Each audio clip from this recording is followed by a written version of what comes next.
although it is connected. The Hoover Dam Lodge is allegedly haunted, you guys. That's right. There's stories of people seeing shadow figures in the Hoover Dam Lodge. They spend the night, they wake up, and they're hungry for a midnight snack. They start walking through a hallway looking for a vending machine. All of a sudden, they hear people whispering behind them. But when they turn around, no one else in the hallway. Now, I cannot personally confirm nor deny those ghost stories, ladies and gentlemen, because I ain't ever stepping foot inside the Hoover Dam Lodge. No, thank you. For the Bronx subway rat, scary enough. Had a pizza rat try and follow me home one time. Don't need a ghost to do the same. But if you're into that type of thing, trip to Boulder City and the Hoover Dam Lodge might be up your alley. Now, as you've noticed, guys, we came off the main highway. This is US 11. It's a narrow 2-lane stretch of highway. This used to be the only way to get to and from the Hoover Dam. Sometimes it would take literally 2 hours for people to get to the Hoover Dam traveling on this little narrow stretch of highway we're on now. And the drivers would get impatient. They would say, you know what, let me drive on the shoulder. And if you look to your right, you'll see why that's a terrible idea. They'd get too close to the edge, and they'd slide into these deep ravines here on our right. So pretty dangerous. So they knew eventually they'd need a bridge, and if you look to your right, you can see the top of it. Now, you may not be able to tell, but that is actually the largest combination steel and concrete arch bridge anywhere in the United States. Also the first bridge of that type built in the U.S. And there's multiple reasons why a bridge is useful to have here. Number one, it eliminated the bottleneck of traffic that used to exist on US 11, the one we're driving on now, so that it would no longer take 2 hours for people to get to and from the Hoover Dam.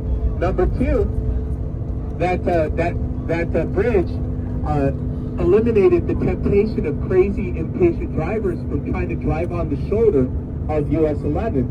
And last but not least, that bridge gives an additional eagle-eye view of the dam for security. Now, something a lot of folks don't know these days, during World War II, there was actually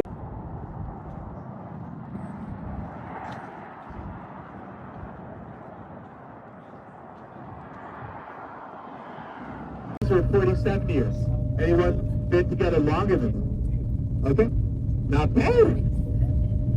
Right? Now they're debating. They're like, wait a minute.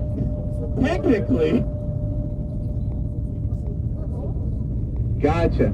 So as long as our two powered couples, our 47-year anniversary and our 46-year anniversary couples, if you bought notepads, ask those two couples all your questions.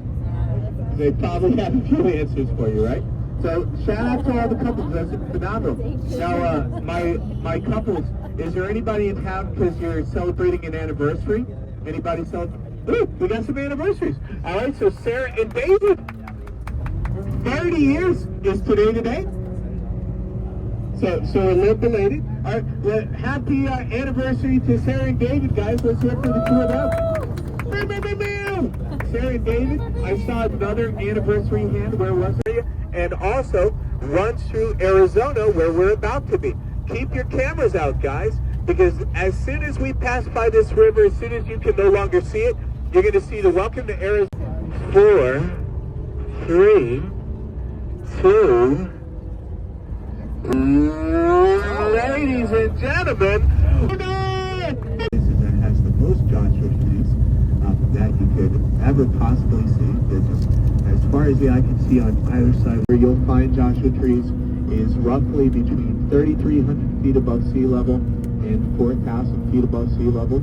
So we're right in that range right now. That's why you're seeing all of them in such great numbers. Now, some of you might have been awake when we were driving through that back roads town before we got into these Joshua trees, and you may have seen a tree farm if you were awake, and you might have been curious, well, what the heck was that tree farm? What were those? Those were primarily pistachio and almond trees. Those are the only two agricultural crops that can make it through the hot Arizona summer in this part of the state to harvest time. So they end up by default being what gets grown out this way. Almond trees, pistachio trees, very, very rugged. They do not require as much water as most of your typical agricultural crops would, and so that's what ends up getting grown. The United States was like, hey, we got a whole bunch of territory. We need some folks to settle. So the Latter-day Saints, they did a mass migration. They got in covered wagons, and and they started making their way across the country, primarily